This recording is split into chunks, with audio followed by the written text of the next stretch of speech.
Welcome to the Purple Rock Survivor podcast. I am John. My co-host is Andy, and my other co-host this week is Emma. There was so much to unpack in this episode that we had to bring in a third person just to help us with this huge task. So hi, Emma. Hey, how you doing? Good. Let's talk about episode 5 of Survivor: Heroes, Hustlers, Healers, HHH. I swear by halfway through the season, I will remember the show's title. I'm not sure that's true because as the season progresses, it has less and less meaning. Right. Also, I think I've gotten worse at it every week, so the track record's not looking real strong right now. But let's start by talking about the person that the internet somehow assumes that we hate for some reason. That's Chrissy.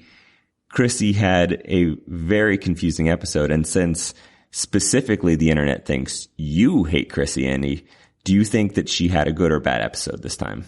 I don't know. I can't decide. I think the answer is yes. I was planning on just letting the whole episode 1 Chrissy stuff drop because, frankly, it's been way past time, and I've only been keeping going to it to entertain myself in lieu of the season doing that for me. But I didn't want to just make it clear. I don't have an issue with Chrissy. I had an issue with you guys. And by you guys, I mean the listeners, not you two specifically. Two things.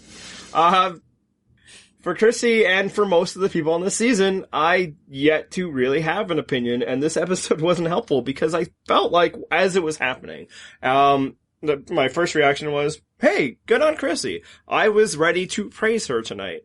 And then I was like, maybe not. How about you guys? Yeah, I went into the episode kind of assuming, like, well, I kind of figured, like, okay, it's not looking good for Rourke, and everyone, it was everyone's favorite, like, she was the number 1 pick, you know, for our fantasy league. I was like, yeah, like, Rourke we haven't seen her, like, let's just watch her get voted out, that'll be funny, because everyone's fantasy will, like, go into flames, and by the end of it, I was, like, really rooting for somehow. I knew it didn't make sense because of the previous episode's edit, but I was really rooting for Chrissy to go home, partially because she was just kind of annoying me, but also the chaos. Because she had such a bigger edit that it would have been fun to see everyone be like, what does it mean? Is Edgic a lie? Oh, see, and that would have been the best part because we would have had so many people saying, well, the editors were trying to trick us by manipulating the Edgic so that it wouldn't be predictive. And the editors were like, I don't think about you at all. Right. You barely exist. Which is how Andy feels about Chrissy. Yeah, I mean, and although, here's the other thing, because people are like, oh, Andy must be really torn between this Chrissy and Rourke fight. And I'm like, I don't have a bad opinion of Rourke. I have zero opinion of Rourke, and that is still true. And that's true for anybody who has only been watching this season. And as a reminder, that's all John and I did to prepare for this season. And I'm actually not sure if that was a good decision or not, because maybe we actually would be rooting harder for things to happen, because we thought somebody gave a quippy answer in an interview or something. But, like, Rourke was a non-entity. There's no reason that I have an opinion. Whereas Chrissy, I mean, she's okay. I did all the preseason press, and I don't have a real favorite or rooting interest at this point yet, so. Well, there goes the hole in that theory. Yeah, I think the odd thing for me, again, I don't really have a strong opinion on Chrissy either way. She's been fine, but I would say that about 90% of the cast at this point. The odd thing is that, you know, maybe it's just a coincidence, but she has not yet once looked to align with another woman. Just an interesting thing I've noticed. I don't know if that's a strategy she came up with. Like, she came into the game saying, like, I'm going to align with the guys because I'm one of the boys. I didn't read preseason stuff. Maybe Emma knows that answer. It seems odd to me.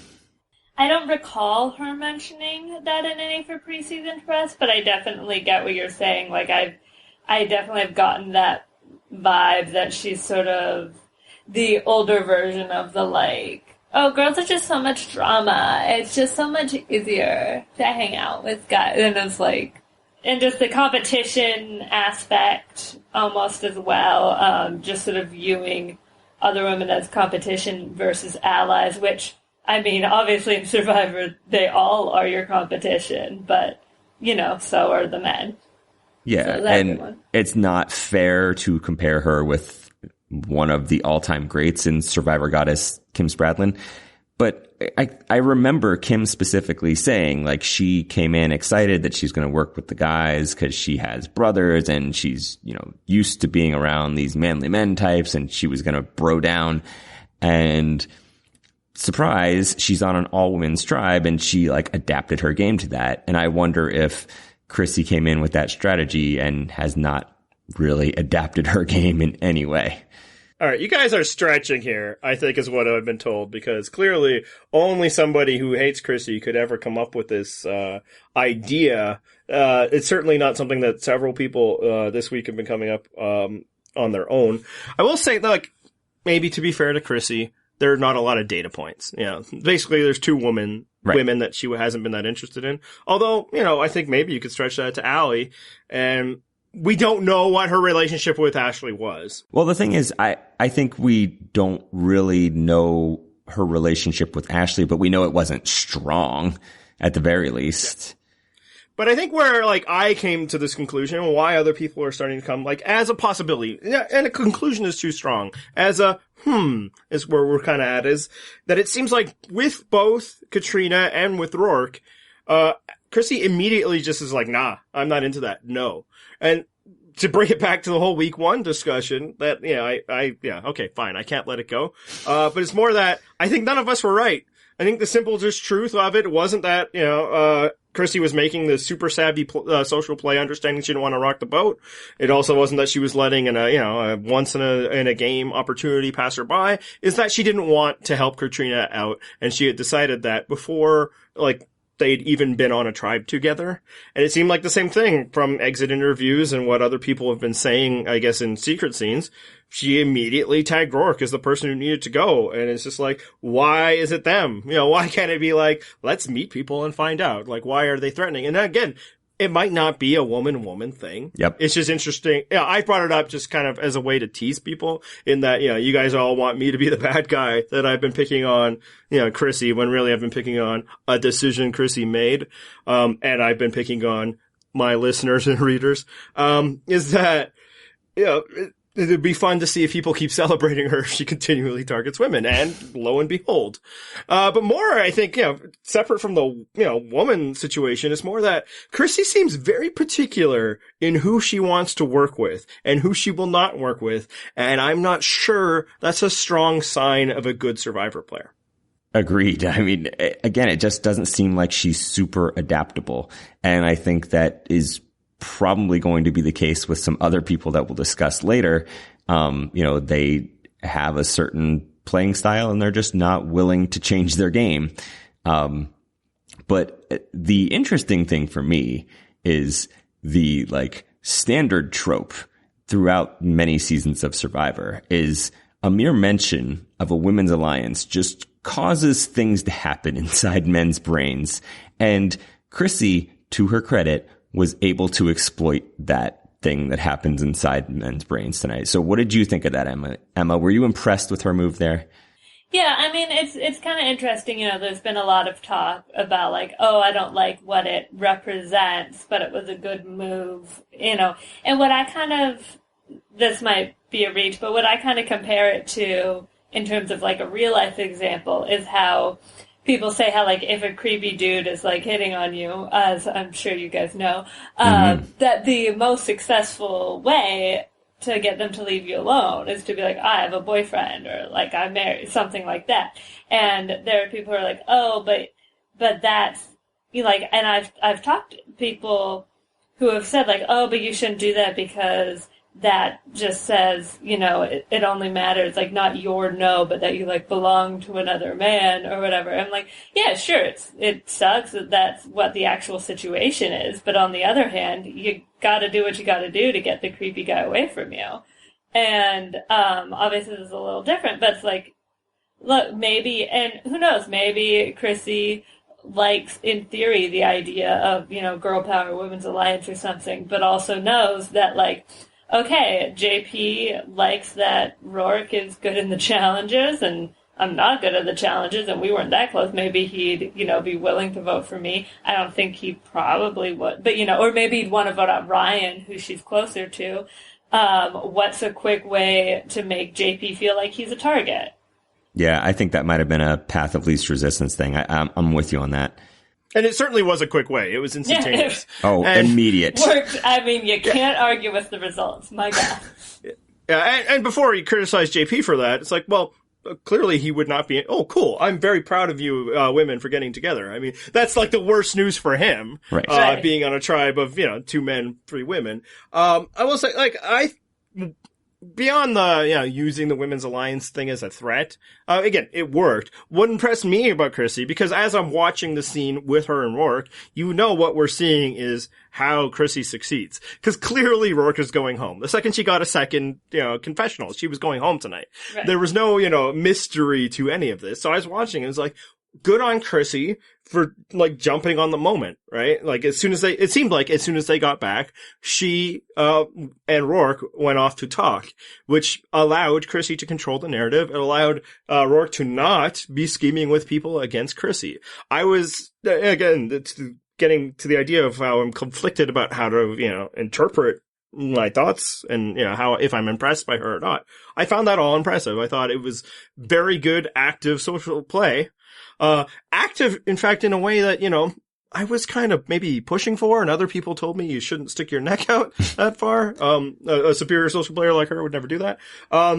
But, so yeah, that was impressive, and then we got the tribal council, and it was less impressive. And I think we'll still talk about that. As far as women's alliances go, though, I know people want them to happen. And I think, frankly, I think it would be a good idea for women to maybe form a short-term alliance at the very start of the game, as opposed to the, standard, let's let the guys decide which of us to vote off. Mm-hmm. I actually think in general women's alliances aren't a good idea, and the same reason any alliance just based on one single trait is a bad idea. It's unlikely that Survivor will cast solely women that you will get along with and will want to work with. Maybe instead find other traits besides that. There's also the risk that you're not able to actually get rid of all the men.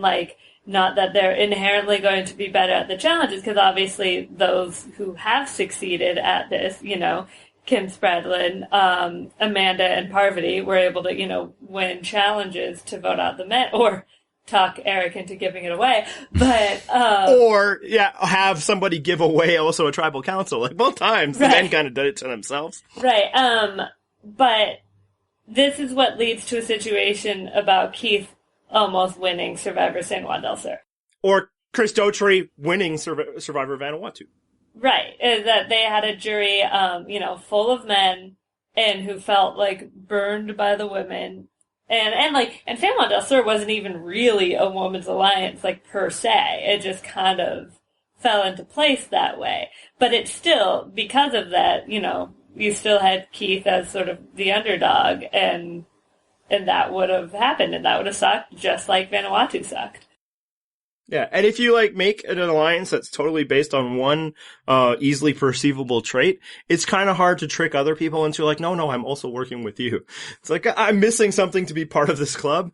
And generally in Survivor, it's good to keep your options open, which is kind of gather what you're saying a bit. Right, it's sort of what Kim was able to pull off, having the different things at the very beginning of the merge, because it was am I with the women or the swap tribe?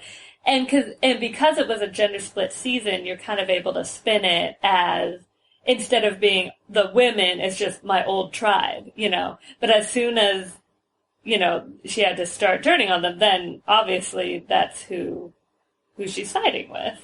And you can't trick, any of the other men into thinking oh yeah, no, I'm definitely with you. Yeah, and again, I get why people want to see it because, yay, women's empowerment and all that. But I just don't know Survivor is the best, place for people to, try to socially empower people, when really what you should be trying to do is win a contest. It's and frankly, it can also lead to a trap. Because if your bonding tool is something that, is supposed to be, more than the game, people are going to start hating you when you start voting them off. It's I thought this was a sisterhood here, which is kind of what happened with Amy, right? Right. And I guess Twyla in the end there too. So, in general, like, I think at the very beginning of the game, I'd love to see, again, if it's especially in a 3-tribe season, the 3 women to say, you know what? No, we're not just going to let you pick which one of us gets to go home. We 3 are one. Are you guys willing to go to Rocks? That's when I think it would be there. But after that, make alliances based on, who you can trust, who you think you can beat, the traditional ways. What about you, John? What do you think? Yeah, I'm the same way. I think early on, it's probably not a bad strategy just to overrule some of the tendency to vote out the quote unquote weak, which always tends to be a certain specific demographic, sometimes specific parts of that specific demographic. So yeah, I mean, as a defensive tactic, doing it early on is not a bad idea. But once you get later on in the game, you probably need a little more diversity to your alliance in a lot of ways. Yeah, and again, maybe later on you also get in a situation where it appears that the guys are all wanting to control the game. Then sure, especially if there's enough women, fight against that, because again, you're fighting against it for mutually beneficial reasons. But, there's been multiple Final 3 all women. There's been no Final 3 all men. So, it balances out in the end. Thank you for giving us that stat from the red pill, Andy. Very good. Well, no, it's just more like, hey, why don't women ever get together? The same reason why men don't all get together. Because there's better reasons to form an alliance than gender. And thanks for just skimming over the fact that you went full misandry there. I don't believe I did. It's been male Final 2s. Sure there has, but that's a duo, that's a partnership. I know, I'm just That's just bros being bros, Emma. No, it's just 2 people. That's not a club, that's 2. I have a feeling I'm about to be voted out right before Final Tribal. Well, frankly, both of those situations, the third person there was a woman, right? In fact, we almost had 3 Final 3s, but then Micronesia decided, hey, guess what? It's actually a Final 2. So, the stats are there. And moreover, it's just like, yeah, alliances work better when it's, this person can help me win versus I'm going to make a social statement. So I guess in that fairness to Chrissy, and getting back to the initial discussion of whether this was a good episode or a bad episode, I think, the way she outmaneuvered Roark, and obviously in the very end, she wins, all good, fairly impressive. Although I suppose one little caveat to how impressive it is, all of that maneuvering was based on just a completely fluky circumstance that Ryan found an advantage that for the first time ever was granted to somebody that had to be given. And then she wound up on a tribe. She's able to do all this social maneuvering all because of an incredibly weird circumstance. But, she seized upon the opportunity that happened. Where I wasn't sure about a good episode or not, and I think, I know Emma is on the same wavelength, I'm not sure about John, it was a bad look the way she responded at Tribal Council. Yeah, and I mean, you could say some of that is edit, but it's not like they put words into her mouth. She actually did say those things. I don't know that it's ideal if your goal is to still try to work with Allie after that. Just because you don't seem like the most cool, level-headed ally. So it's probably not helping her case. I don't think she's really alienating JP in any way. She has to worry more about Ryan and Allie. And, you don't know until the votes come out how solid of an ally Ryan is with you. Right. I think it would be difficult to alienate JP because that would require him to feel. But, and then with Allie, yeah, it's like, okay, assuming Ryan sides with you, yes, you won sort of the battle of him deciding between you and Allie, but it was sort of a half measure on Ryan's part in that Allie's still around. You don't want to push that too far where, sure, he has this whole idol connection with you and stuff, but not only with Allie from his original tribe, but it also would mean he'd have to answer back to the rest of his original tribe. Few and far between they are, but it would still, I don't think you want to push that so far that it has to be like, okay, it's either me or Allie. Yeah, and we should probably finally talk about Mr. Men's rights activist himself, Ryan. I've just decided that he's one. He decided to burn Allie, as you said, and side with Chrissy, the person whose connection to him was, hey, I met you a few days ago, and you told me that you gave me a idol that you were forbidden from using for yourself. So now we're besties forever. Were you really comfortable with his decision to be like, yeah, I'm all in with Chrissy, even though I've known Allie for 2+ weeks now? I thought it was weird, especially, I mean, I think there's an argument for it, but I thought it was weird, especially considering his confessional was like, no matter which way I go, someone's gonna be mad at me. I'm like, yeah, but in one case, if you vote out Rourke, Allie's mad at you, and Allie's there. In the other case, you vote out Chrissy, and Chrissy's there, or Chrissy's gone, and I doubt JP's really all that mad. Right. Like, again, JP maybe not capable of emotion. Right, but it also, it's not like it's like, oh, okay, he decided to side with them. Like, it makes sense that they voted, it was going to be one of those two. He just picked the other one. Darn, I don't think it wouldn't have been like a betrayal the way it is for him to have gone against Allie. Especially because I don't get the impression that either JP or Allie are aware that Ryan and Chrissy have this bond based on like other things, right? Mm-hmm. Other than their shared love of New Jersey, apparently, is a thing. So yeah, I think JP would have been like, oh, darn, I lost that one. I guess we got to win a challenge or otherwise I'll be next. I don't think he would take it personally, as Emma is suggesting. And also, like, I think it was like, the decision to vote out Rourke is a fine decision for all the reasons why I predicted it would happen. I laid it out. A healer should go. But the mistake is leaving Allie to hang out to dry. Absolutely. And people have been working hard to defend that decision, basing it just based on a lot of hypotheticals of the way Allie would react, none of which seem to be supported from the material that we've seen in the way Allie has reacted so far. Allie was fine letting go of Simone, who she had developed a relationship. Allie got rid of her pregame alliance in Patrick. She seems to be able to roll with this. I do think she was close to Rourke, but if Ryan was able to convince her, or at least just describe, this is why I feel like I need to do this, because we need to get rid of a healer, I don't think she would have felt, as blindsided, and we know that conversation didn't happen. Okay, it's not just that it didn't make the edit. Based on the next time on Survivor, it didn't happen. Allie was not. She wasn't like just blindly, I will not vote for Rourke even though I know she's doomed. He just never told her, and that's where the screw up is. I think voting out Rourke was a perfectly good decision. It might have even been the right decision, but to do so, he completely burned a bridge unnecessarily. Yeah, and I'm trying to figure out his rationale. Like, what was going through his mind there? I think maybe he thinks he has a better chance of beating Chrissy than Allie. Because I feel like at this point, the next logical move for him is he has to go all in and fully turn on Allie. Like, I don't know. I mean, maybe he can repair it. He seems to think he's got a great social game. So we'll see how strong it is. But if his rationale is he wants to stick with Chrissy because he thinks she's more beatable, it is way too early to use that as a rationale. Like, as you said, he needs to convince Allie that voting out Rourke is right for them as an alliance. Like, you're my partner. This is why I think we need to do this. Come on board with me. It's not something you're just like, hey, sorry about that. I had to vote her out because I didn't tell you, but I'm actually buddies with Chrissy and we've had this little side alliance going on. Like, no, that's not going to help you patch up with Allie after this vote.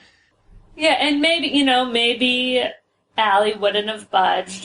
She'd be trying to convince him to vote for Chrissy and they'd be like at a total impasse. But at least then she wouldn't be surprised. And, now, granted, I guess then the risk is that Allie knows if he doesn't, if he just says like, well, I'm voting for Rourke, then she knows she has to go after JP or something. But if you just kind of leave it at that, at least it's not like a complete blindside. It's just like, oh darn, or maybe Chrissy got to him at the last second or something.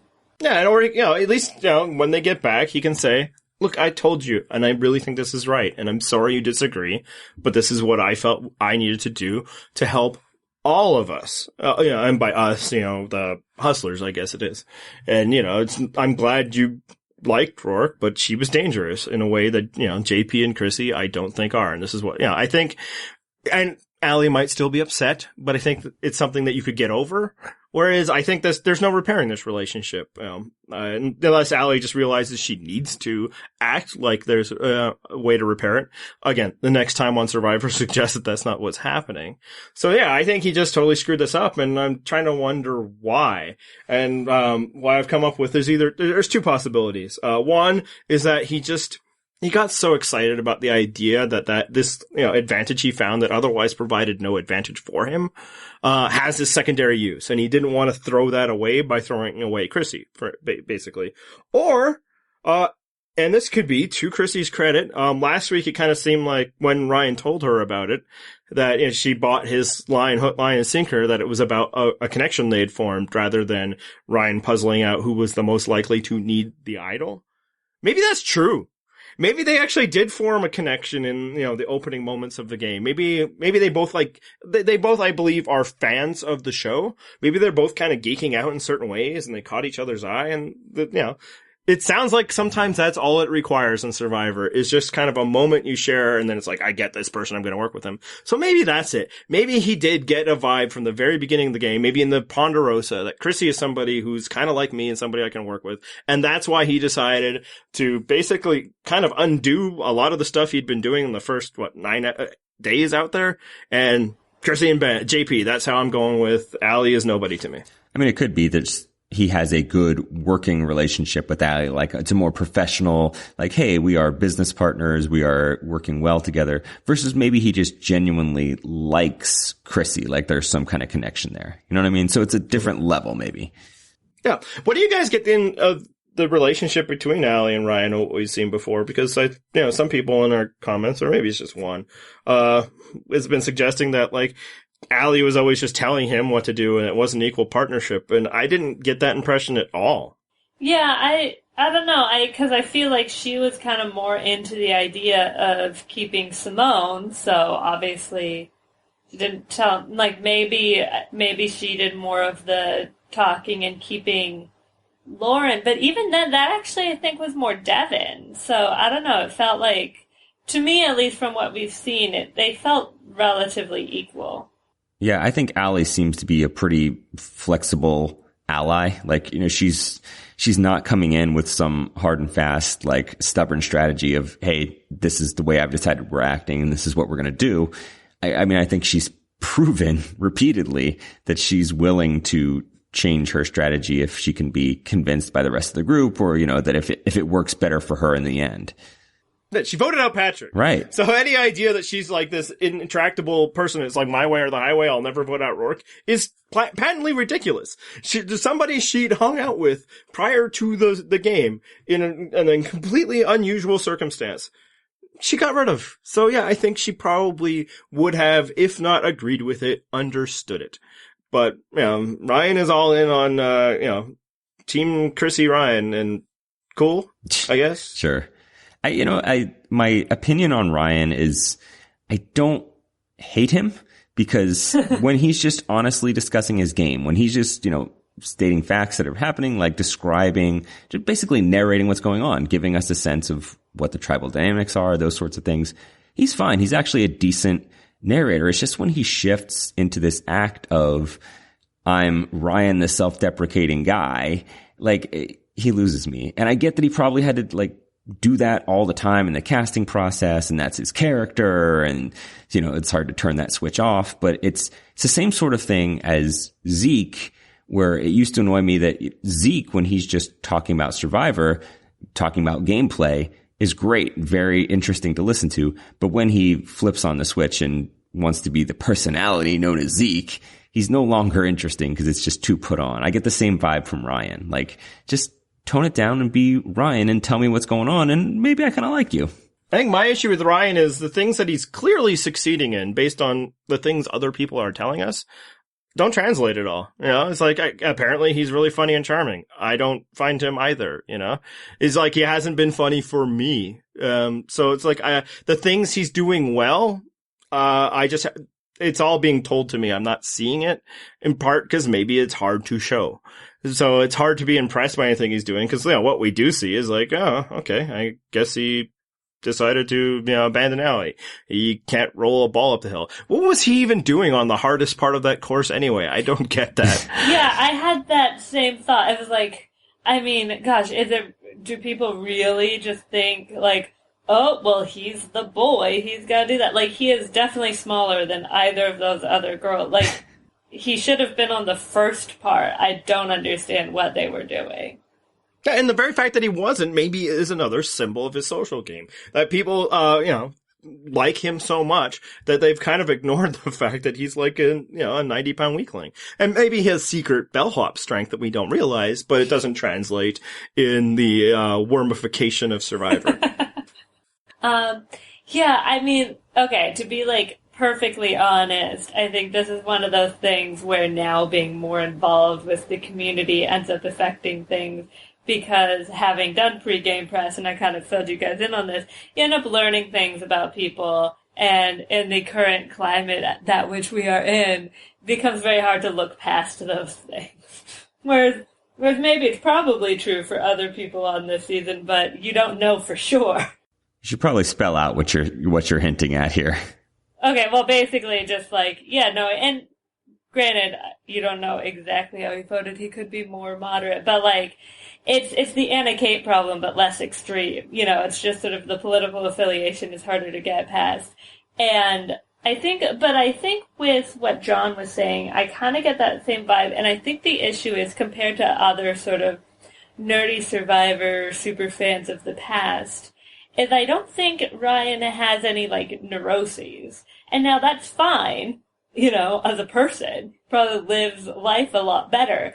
But it makes the sort of self-deprecating thing ring a lot more false, to the people who you really, like, say most recently David Wright, who you really sense having, like, social anxiety or, like, real issues there. When they make a joke about, being awkward or something like that, it feels genuine because you've seen them be awkward. Whereas with Ryan, it's just like, yeah, he's skinny and short, but like, and, presumably nerdy, but like, we haven't, seen him discuss anything that's nerdy except for liking Survivor.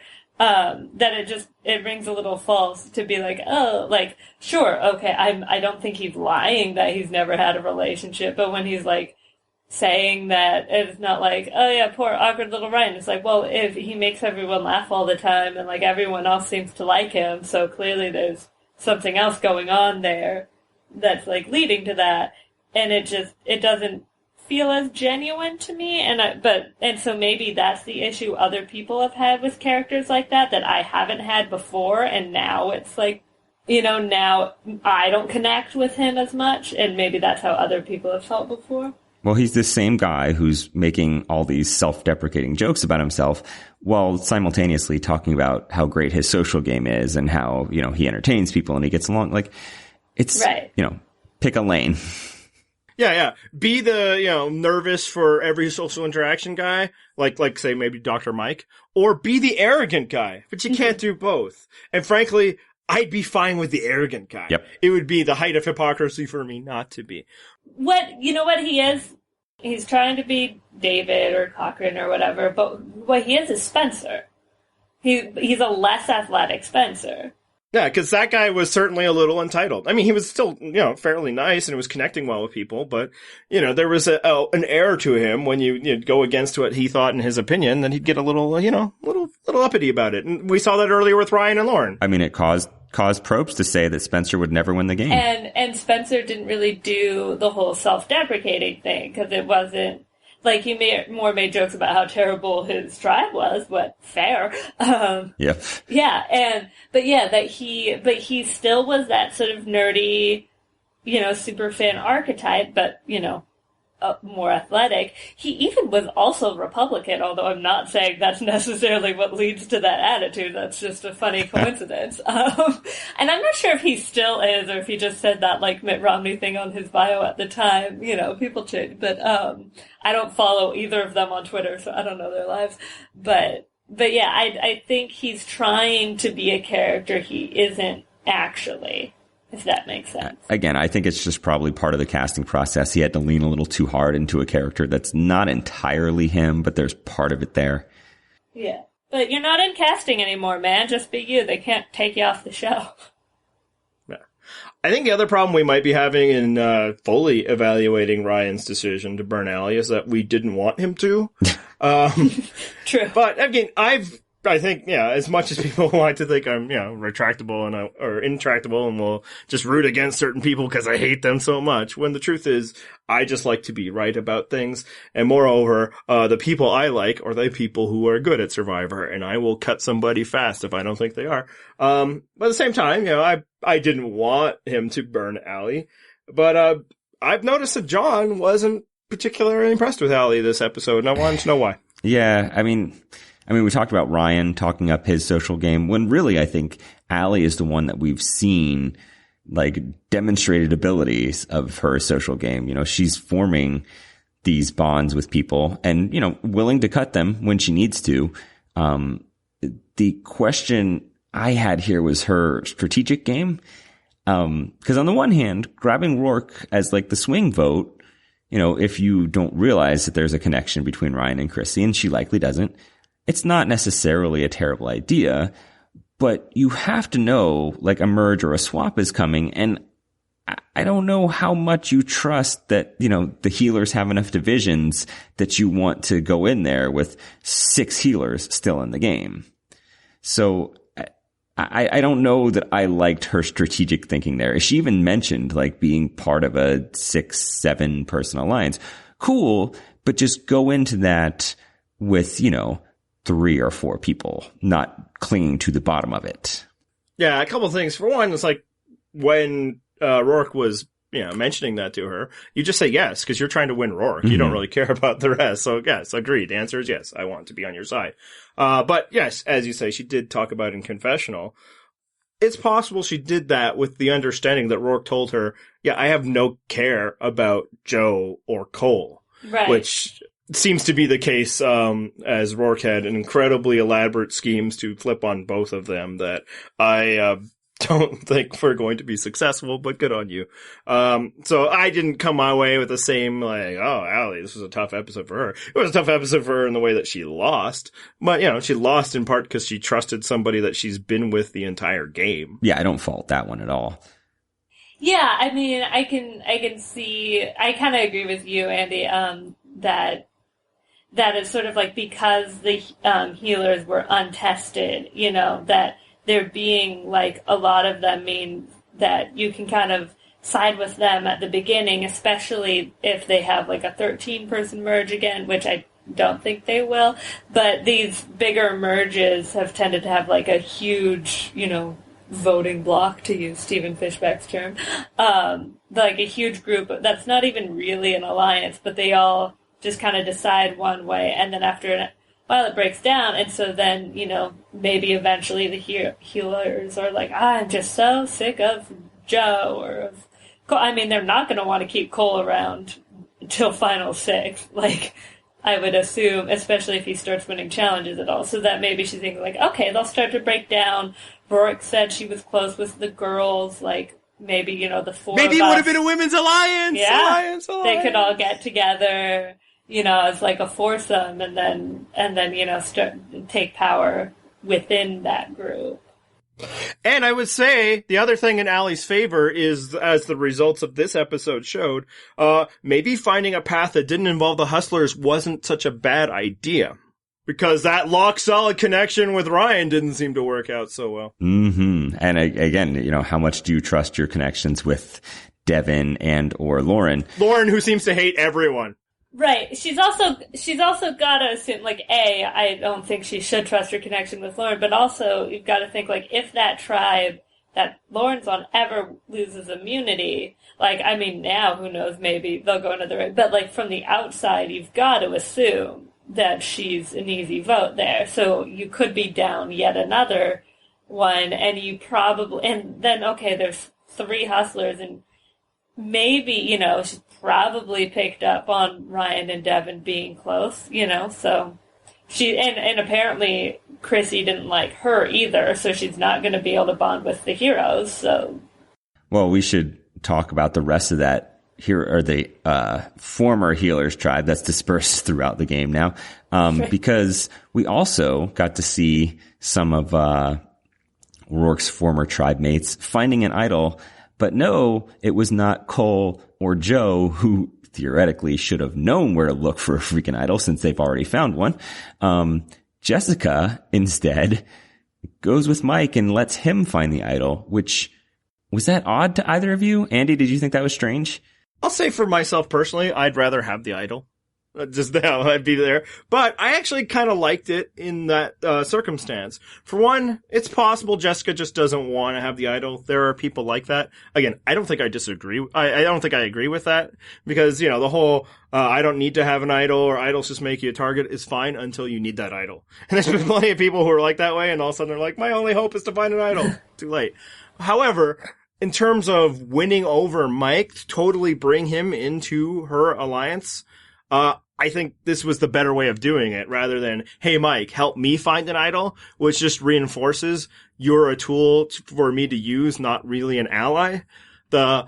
Let's find it together. In fact, I'll even let you do it. I think I think that really sells the idea that you, Mike, are important to me besides just a number, besides the fact that we were on an initial tribe together. And in fact, maybe it's me and you. It's not, me and Cole the way you might have been worrying. So I think in this circumstance, I didn't mind it. Yeah, I feel pretty similarly. Because yeah, and also maybe, she's just worried like everyone knew about her advantage. Like, sure, hopefully she's smart enough not to tell Cole that you have the idol, but if she has it, there's even the risk of, sure, she trusts Mike now, but there's the risk of someone finding out, and she knew what that felt like for everyone thinking she had the advantage.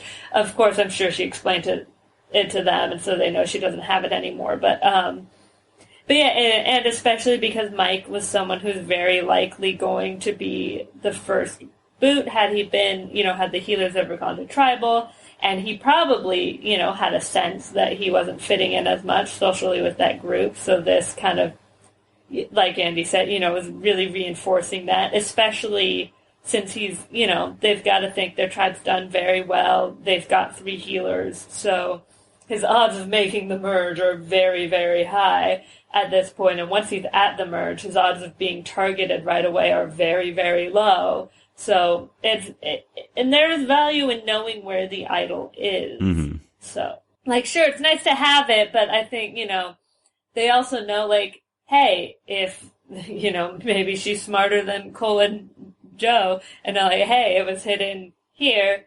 Next time, if we, once we merge or when one's played, we'll try the well again. The greatest immediate danger to Jessica's game was Mike. Was Mike flipping on her and Cole. And basically, well, I guess the greatest immediate danger is what Cole would do to Jessica. Yeah. The blowback that could happen to Jessica as a result of Cole's actions. And that blowback would be Mike flipping. I think she eliminated that danger. So that it worked. And yeah, I think it still could have worked though with her getting the idol and working with him. This is our secret, him getting to say, or her getting to say to him what he said to her. But I still think it probably will work out fine, especially because most winners don't actually play idols for themselves. I think there's been 2. Yeah, I mean, there certainly are examples of it happening lately, but yeah, you don't necessarily need an idol to win. And it is useful to know where the idols are. So, but speaking of finding the idols, how the hell, as I kind of mentioned, have Joe and Cole not found the idols? I mean, maybe not. We don't really need to explain why Cole hasn't. But how has Joe not found the idol on the new beach that he's at? The only explanation I can come up with is that he has, and it will be edited into next week's episode. I was going to say the only other explanation I could come up with is that, I don't know, we saw how he read the clue. So maybe he just somehow assumed that they wouldn't hide it in the same place, but you'd think he would at least be trying to seal the trees and look for it. I mean, at the very least, he knows that there's going to be a map to it, right? Go looking for the map. Yeah, and he knows, he's already drawn attention to himself, so it's not like he should worry about that.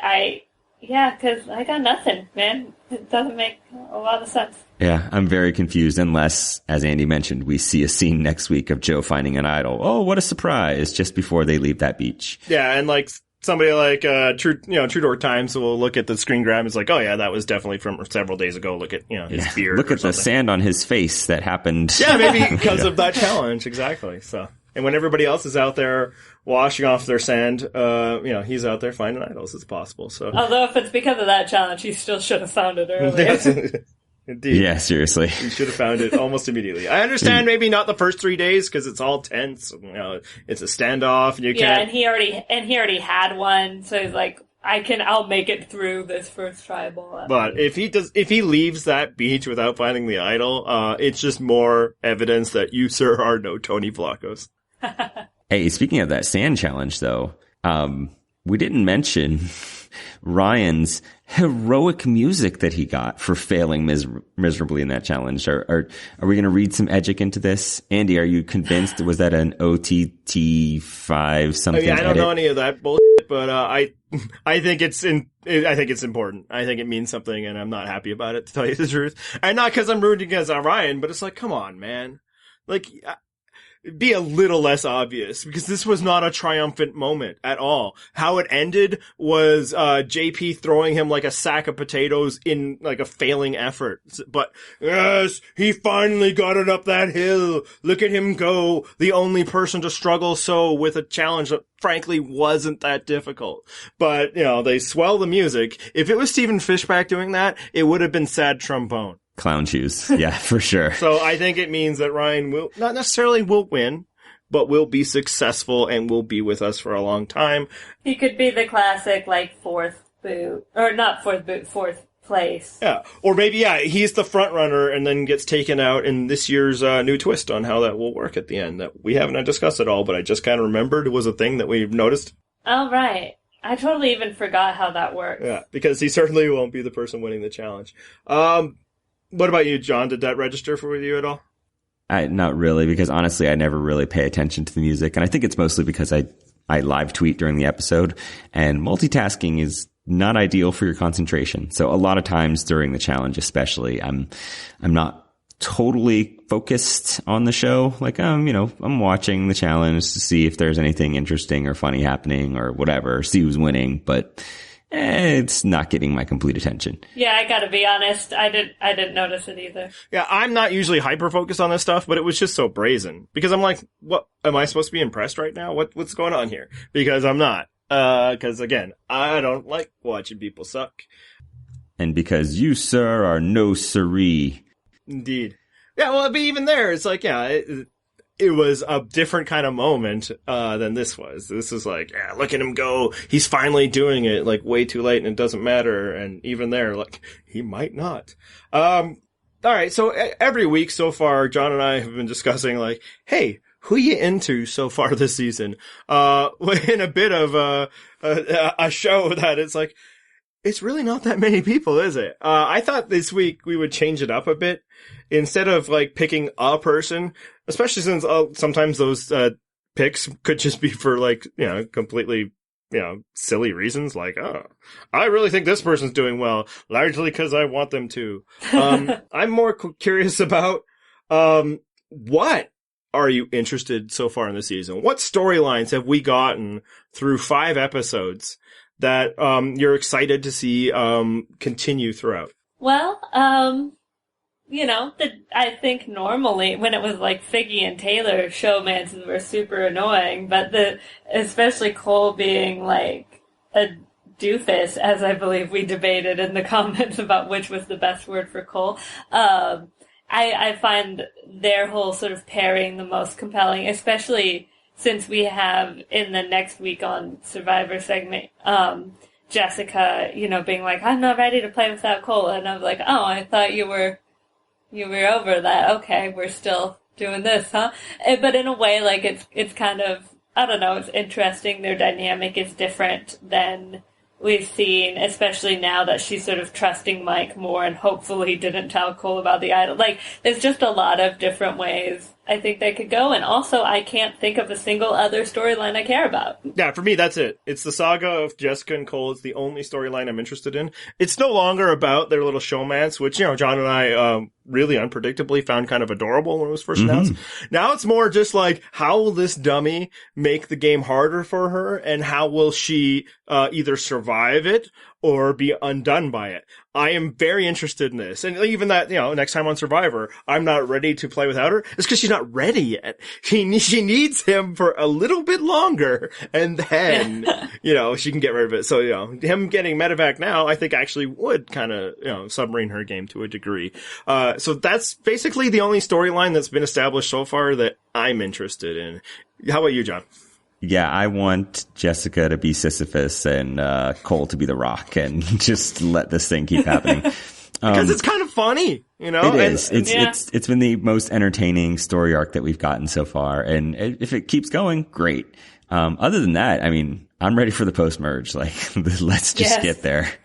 So, on that topic, I put out the question for reader mail this week, and, I think people are as a little uninspired as we are, because the questions weren't, super exciting. No offense. Frankly, some of them were just not the sort of things that we, have opinions on. But there was one that I think is worth discussing, and it comes from, and instead of filling this up with, mailbag questions, we just filled it up with a third person. Smart. Mm-hmm. So this question comes from Diego Armando. What would make this season actually good as opposed to average? And otherwise, what possibly impossible thing do you want to see happen? And what's interesting is that we were asked this question way back in San Juan del Sur, right at the Julie episode, which is easily the low water mark of that season, or many seasons. And you came up with outlandish, like, space aliens replaces cast with people that don't suck. Right. I came up with Natalie winning, which at that exact moment did not seem like a very plausible situation. Certainly still possible, but not very plausible. I mean, maybe it had an edge over aliens. Maybe. maybe. We'll have to do the math. On the one hand, for me, I got it. On the other hand, it still didn't actually save the season for me, because I don't think very highly of that season. I do think it made it better, but, from actually good as opposed to average, that wasn't enough. But I'm gonna go back to that well. And I say, if either Allie or Jessica win this season, I think it might end up being pretty good. And again, it's not just because they're probably the two people I'm most interested in seeing do well, but more that I think their path to victory will be more interesting than other paths that seem likely. For me, it's really hard, because I just want one or two of these people to become interesting or memorable characters. And, I don't know if that's going to happen. So the more likely thing that could happen is, again, probably improbable, but you get some sort of mixture that forms, some grouping of these individuals that yields Kasaya-like results in the post-merge. Like, just 5 or 6 people that have to stick together because they need to be a strong voting bloc, and they are just like oil and water. But again, they have to, for purposes of controlling the game, stick together, and it yields entertaining results. So a potential flaw in that plan. Would you call Panama a actually good season or an average season? It would be average, but that would be above a San Juan del Sur. I was really just trying to get it above the San Juan del Sur line. I'm not shooting for the moon here. It's because I don't think it's below where San Juan del Sur was at this point. No. I think it's average right now. I think it's fine. This season is fine. It's just not captivating. I want something to make it captivating. What do you got, Emma?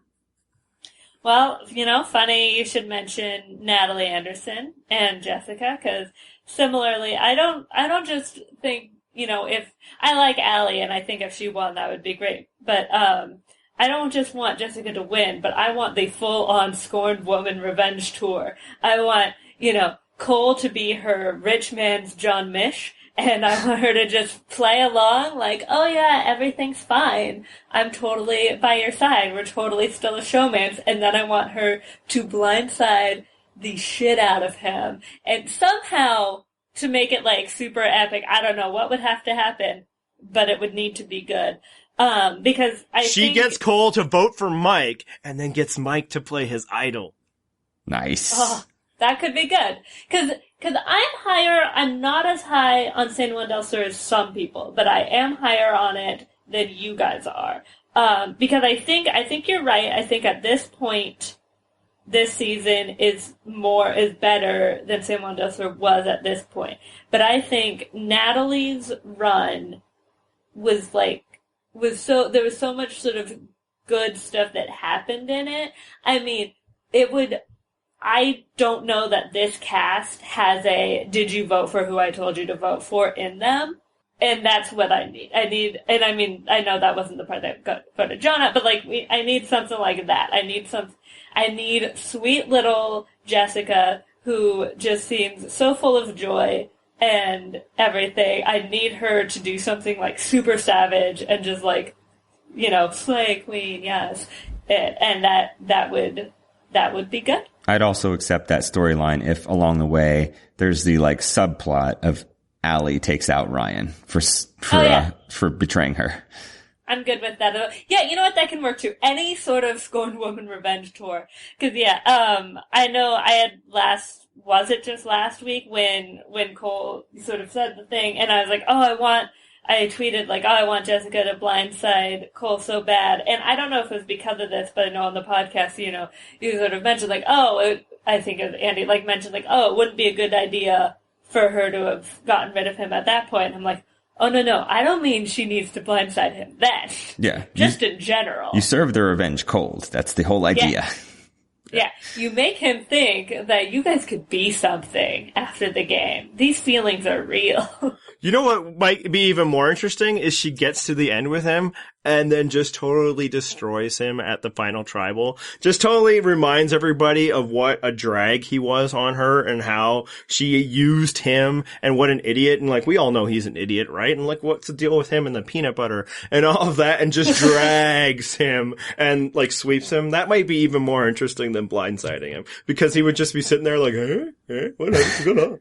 I was told being handsome would be enough. Yeah. It has been so far in my life. The reason why I think Allie winning could be interesting is just I see no way of it happening. I think she's doomed at this moment. So it's the longer underdog story. If somehow she can go from where she is now to winning, some crazy stuff has to happen along the way for it to happen. So that would be interesting.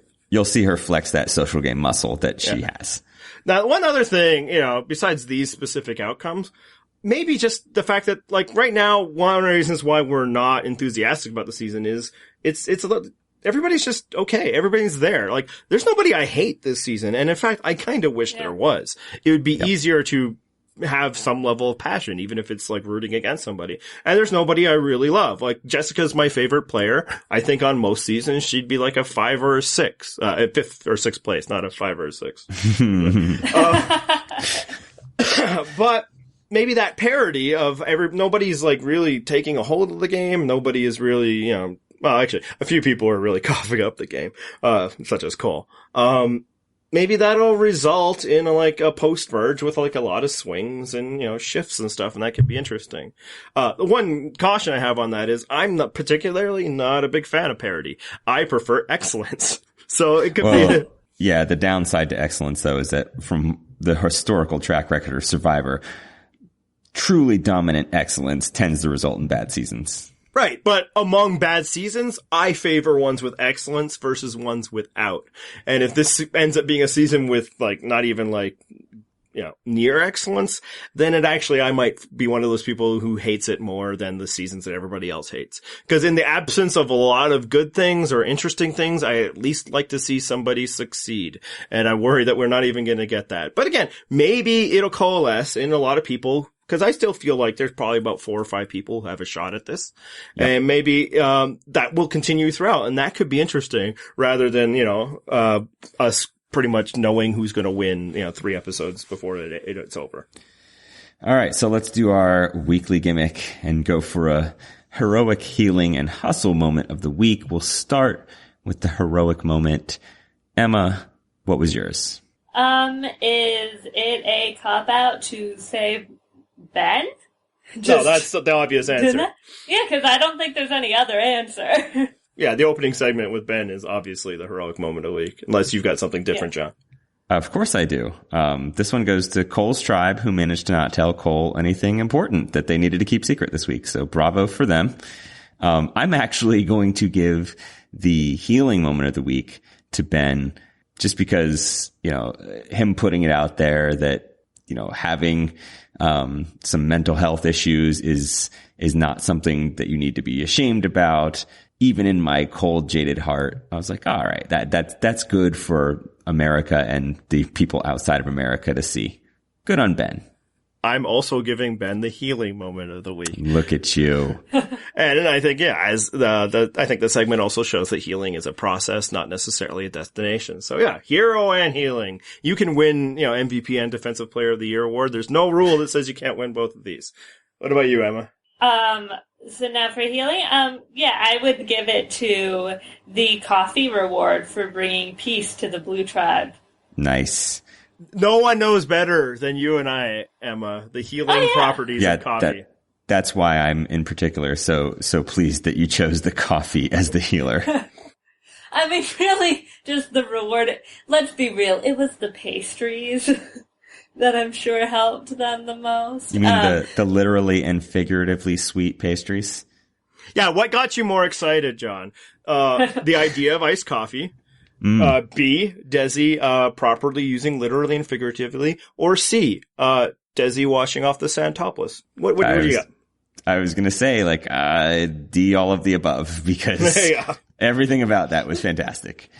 Yeah, I know I said this in the comments on the live blog, but I almost tweeted it, but I was too lazy. Was that when Desi said the literally and figuratively, I'm like, John just got really excited that she said figuratively. Mm-hmm. And loved it. Literally and figuratively excited. Yes. Figure out what that means.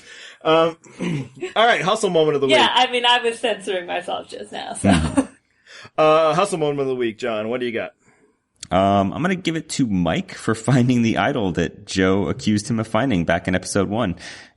Maybe Joe is just from the future and he'd forgotten what point in time he was at and didn't realize if Mike had acquired that idol yet. Who knows? Joe has become unstuck in time. Yep. Emma, what do you got? My hustle moment of the week would be Chrissy getting JP to change his mind on Rourke at the, flip of a switch. All right, Andy, tell me how Ben hustled by talking about his PTSD.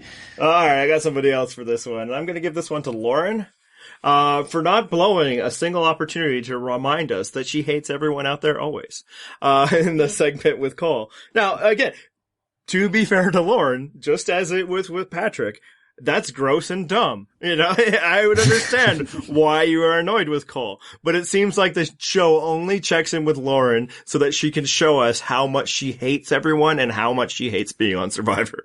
She is leaning into the curmudgeon thing, which is getting, she just has to work on the lovable part of lovable curmudgeon. Yeah. It's just because the same thing happened, in China with Courtney, but Courtney is fun and entertaining. Lauren's just like, this sucks. I hate these people. Can you believe I'm stuck here with them? And it's they didn't kidnap you, Lauren. All right. Let's predict what's happening next week. Let's start with the Red Tribe. Emma, you can lead us off. Who do you think's going home there? Yeah, I mean, I think it's the same. I just don't see them not voting out Lauren. Okay, sure, maybe they're annoyed with Cole, but we know unless he gets medevac, which I assume he won't be because then they wouldn't have shown it. Jessica said, she's not ready to not play with Cole yet. So, and she's certainly not going to flip on Mike. They seem fine with Ben. It just seems. Unless the only thing is, no, it's a prediction, so I'm not going to speculate too much. So I'll just say Lauren. Yeah, I don't believe Cole will be medevaced, in part because knowledge that medevacs happen in seasons doesn't seem to be all that secretive anymore. We tend to find out that there's going to be one, and we haven't. Although, I guess you guys can tell me whether it was all over the preseason press. I feel like that's news that would have filtered down to me, so I don't buy that Cole's being medevaced, and thus it's Lauren, obviously. It's unanimous because obviously it's Lauren. All right, so the Blue Tribe, I'll start off here. I'm going to flip on my pick from last week because now I think it's going to be Ashley.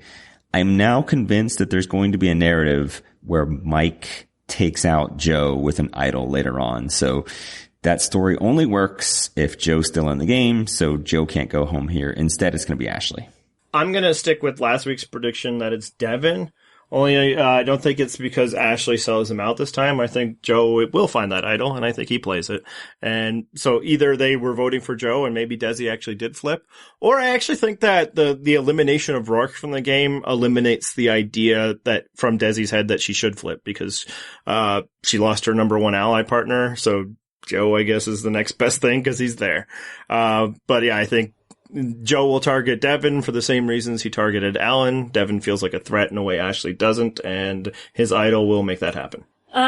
These 2-2 ones are tough. I'll just say Ashley, because I think she's been less of an entity than... You might want to check your math there. There's only 4 people on that beach. What did I say? You said 2-2-1. Oh, I think that was just like a start. I was like, these 2-2 ones are hard to figure out. I got you. Yeah. So I was like, what do you mean there's a 4? That's what I said. I see how that was confusing, and I apologize. All right, sorry, I talked over your prediction. Who was it? Ashley. All right, and now to the yellow tribe. Emma, start us off here. I would think it would be fun if it... You know what? I'm going to say... I'm just going to do it. I'm going to say JP. Okay, Andy? There's no way it's not Allie unless she finds an idol. Like, she needs to not go to tribal council. Like, the way it could have been is if, she took the Rourke elimination in stride and was able to, reconnect with Ryan and convince him that, hey, we don't need JP anymore. There's got to be a merge coming up. But we see her blowing up at him, and, Ryan's got to be like, I can't deal with this. I got to get rid of her. Yeah. I'm going to go with the same thing Emma said, and I'm doing dark horse. I say JP. I'll say Ryan just leans into the awkwardness and keeps both Chrissy and Allie around. But, like, how does he do that? How does Chrissy decide she wants to be with Allie? Because of her love of the sistership?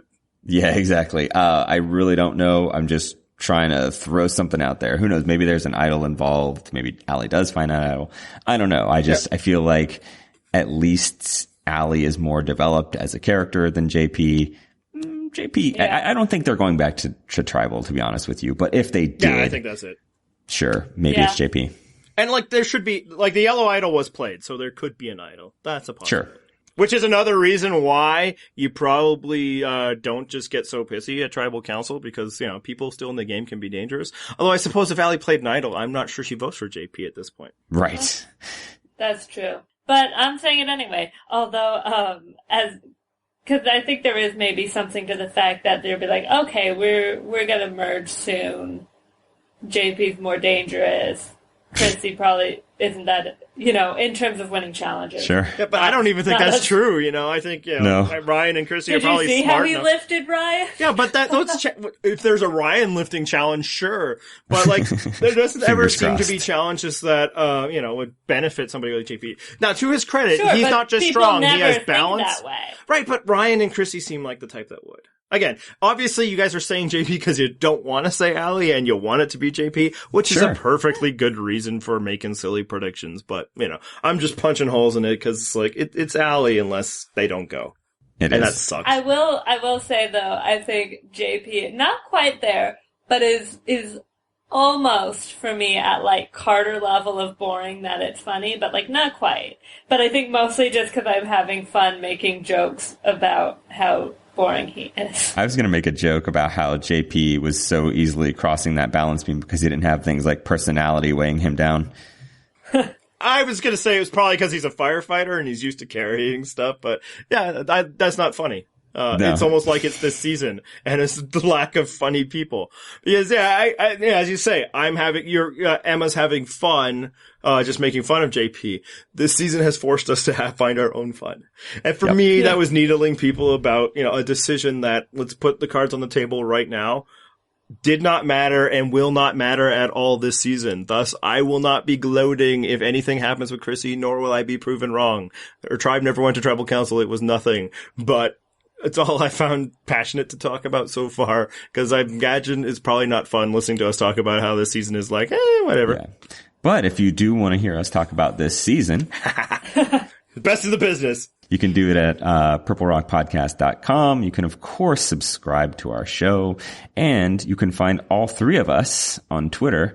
I'm Purple Rock John. Andy is, of course, Purple Rock Andy. And Emma is Purple Rock Emma. Very complex and sophisticated names. Please follow us. Tweet at us. We like to interact with you guys. Anything else, Andy? I will send John a song. He will cut it down to about 7.2 milliseconds. Enjoy. I'm a hustler. I'm a hustler. I'm a hustler. I'm a hustler.